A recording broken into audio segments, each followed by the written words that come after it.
Hello again. Thank you so much for joining me at Everyday Life in Finance with Robbie. I'm Robbie, and I'm so happy you're back and joining us. There's a lot going on these days, and I want to talk to you a bit about change and how do you prepare for it? How do you plan for change? Or make certain that you have a plan in place in the event of a change that maybe you're not so comfortable with, or maybe it's just something that is coming down the pike, but you just need to prepare for it. So let's talk about planning and preparing for change. Change can sometimes be uncomfortable, but if you plan and prepare for it, you can do whatever it is necessary to make that adjustment. You can adjust to it, you can do it. So, we are now, for those of us who are in the US, we have some significant changes coming about with the change in the government administration. And whether you like it or dislike it, you have to figure out what to do to adjust to it, how to handle it. So you can't just shut down or simply complain about it. It's okay to complain in the beginning, maybe go have a little rant, but you can't continue with that. That's not going to get you anywhere. So you have to figure out, how am I going to adjust to this? How am I going to make this work for me? And will this benefit me in any way? If it doesn't benefit me, how can I make it benefit me a little bit more? So you want to look at just about everything. So, when change occurs, the first thing that I say you need to do is, listen. So, in using the example that I started talking about in the beginning, newly elected officials, which you may or may not like, it's similar to having to work for a new boss. Let's say your manager leaves and you now have a new boss and you're not happy about it. You've heard things about, this new manager and the changes that they want to make, and you're not that happy about it. You can't self-sabotage. You can't, start out, with a negative attitude, or you can't just quit or give up. You can't do that, So, and looking at this example, what you can do with the newly elected officials or a new manager, is listen to what they're planning to do. Take a listen. And there may be things in their plan or their, strategy that you don't like, but figure out, what can you do with this? So the first step is to listen. Listen to everything. Listen with an open mind. That's key. Listening with an open mind, not having, any negative influences sitting on your shoulder, causing you to just think negatively. I've been in many meetings where people just come full of negativity, not with an open mind, but just ready just to be critical. And that doesn't get you anywhere. It certainly doesn't help for that person, that new manager or that new official to, care more about you or anything like that. It doesn't do anyone any good. So you need to listen with an open mind and figure out what you can do. Figure out your own plan. Prepare for these changes and figure out if maybe those changes can work for you. Again, you can't just give up, complain, quit, because you still have to live. So you have to establish a plan that works for you under the new circumstances. And it can be a short-term plan just to help you to get through that change, or it can help you to realign, to adapt the change. Maybe the change isn't so bad. Maybe it's something that's necessary, something that will benefit you. So you want to look at everything. So you want to listen and listen to learn more. Learning again is key. And listening is key. So you want to listen to learn. And once you have gathered all of the necessary information, you want to do an assessment of, what's being proposed and how that's going to affect you, whether there are ways that you can make it work for you. You want to consider also, how will that change impact you financially? If it's going to impact you financially, let's say your income is going to be reduced or something like that, hey, then you need to develop a budgetary plan and say, okay, this is what I need to do, and I need to prepare, I need to make some cutbacks, I need to make some adjustments, and figure out those things. Or I need to, pick up a second job. I need to figure out a way how to bring in additional income to compensate for what I'm losing. And at first you may say, no, there's no way. But where there's a will, there is definitely a way. You just have to think about it, and figure out little ways. It may be, several small things that you can do that add up, but you just have to think about it. You have to also look at whether that proposed change, can help you grow in some manner. Can you use that change and enhance your skills? How can you capitalize off of that change? So you want to look at all of that. Excuse me. So looking at the example with the new administration, you want to listen again and learn more about what that administration is going to focus on. Are they going to focus on building or repairing infrastructure? What are they planning on doing? And if that is the case, if, just looking at the infrastructure or building, if that is the case, look at what companies are in that space, in that industry. If they're focused on technology, expanding the U.S. technology, what are they looking at? What companies are in that industry, in that space, that you can capitalize off of that, that they will capitalize off those changes, and then you in turn can figure out a way how you can get in on that.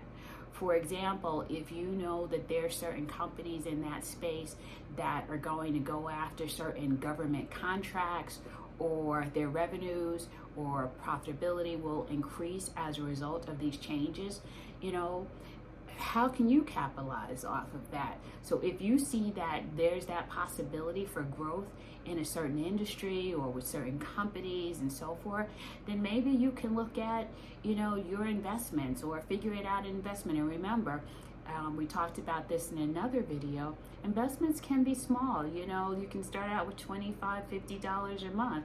You may want to invest in a mutual fund that, focuses on that sector. If we're talking about technology or building, you look at the construction industry, look at the technology space, and say, okay, I'm going to invest in a mutual fund, that is involved in that segment, that invests in companies in that segment. So you want to look at how you might benefit from it. How can you capitalize off these changes, even if it's, a change or an administration that you don't particularly care for, or maybe you do care for them, but they're making changes that you're just not used to. So another example, would be if the new administration is focused on energy efficiency, and they're looking at things along those lines, making improvements along those lines. Maybe you can do something to improve your skill set, so that you can, again, capitalize off that change. Maybe you can take a quick course, whether it's a LinkedIn course or whether, it's some online course that you can take that will enhance your resume and allow you to move into a higher paying, job opportunity. So maybe you can look at those things. So while you may not appreciate the change, you have to make a plan. I talk about planning all the time, and you have to determine, how will you adjust to that?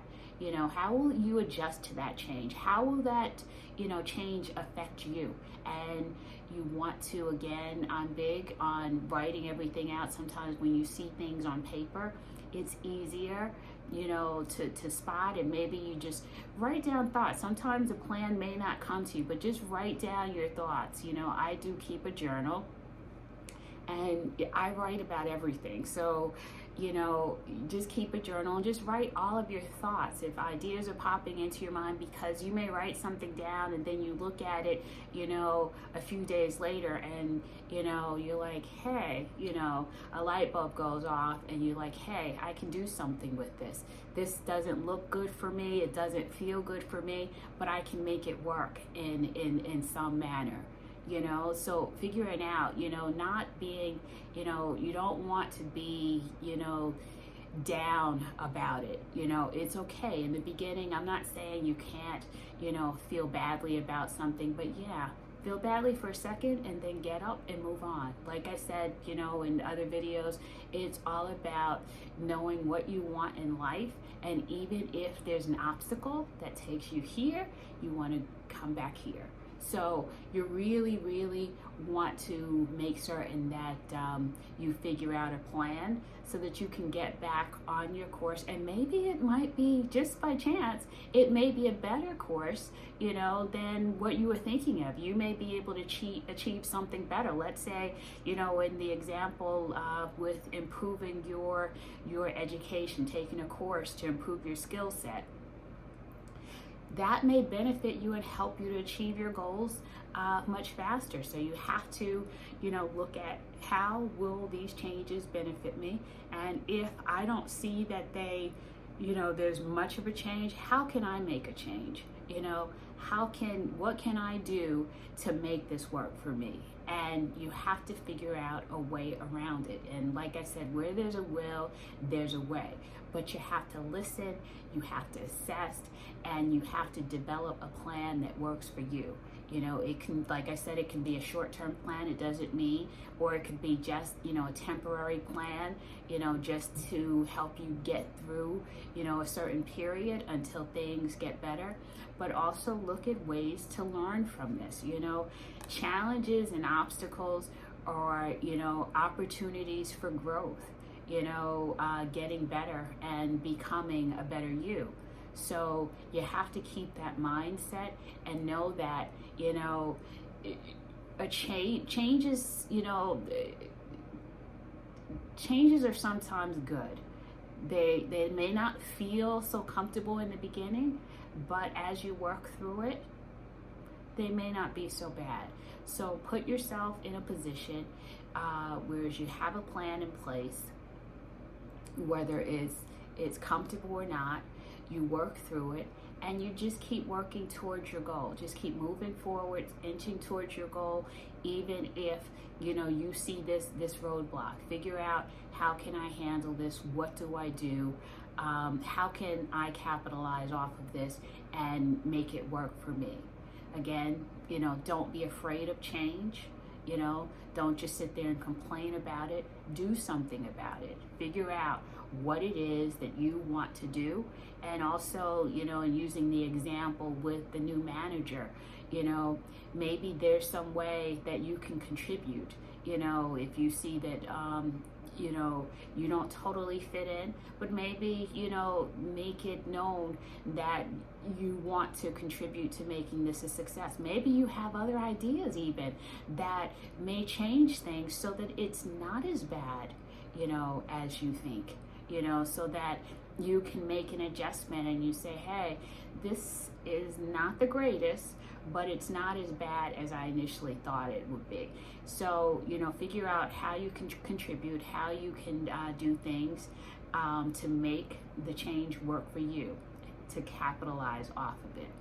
Change, again, can and does mean, that you're allowing yourself to grow, and you're not just standing still. There are people that are so inflexible, they just feel as though, or stagnant. They feel like things have to stay the same forever, and they don't.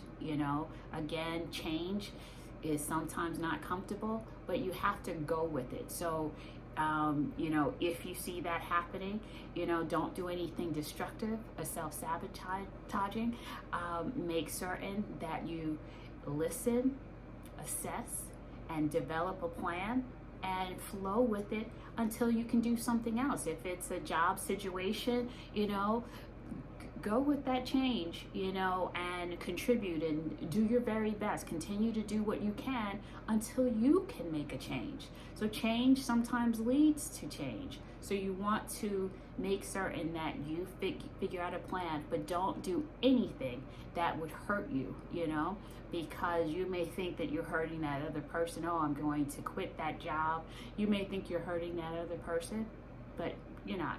You may be just hurting yourself. And not saying, in some instances maybe you do have to leave a position, but before you do anything like that, make certain that you listen, assess, make a plan. Whether that plan includes leaving, in the example of a job, leaving that job, or staying there and growing and enhancing your skill set. But it's important that you position yourself so that you can adapt to changes, align with them, and capitalize off them and make change work for you. Don't let change, get the best of you. Okay?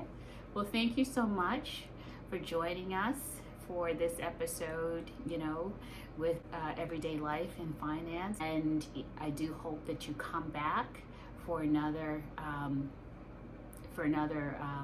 episode of Everyday Life and Finance with Robbie.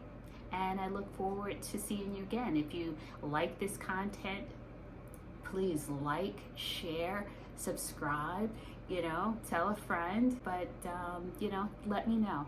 Thank you again.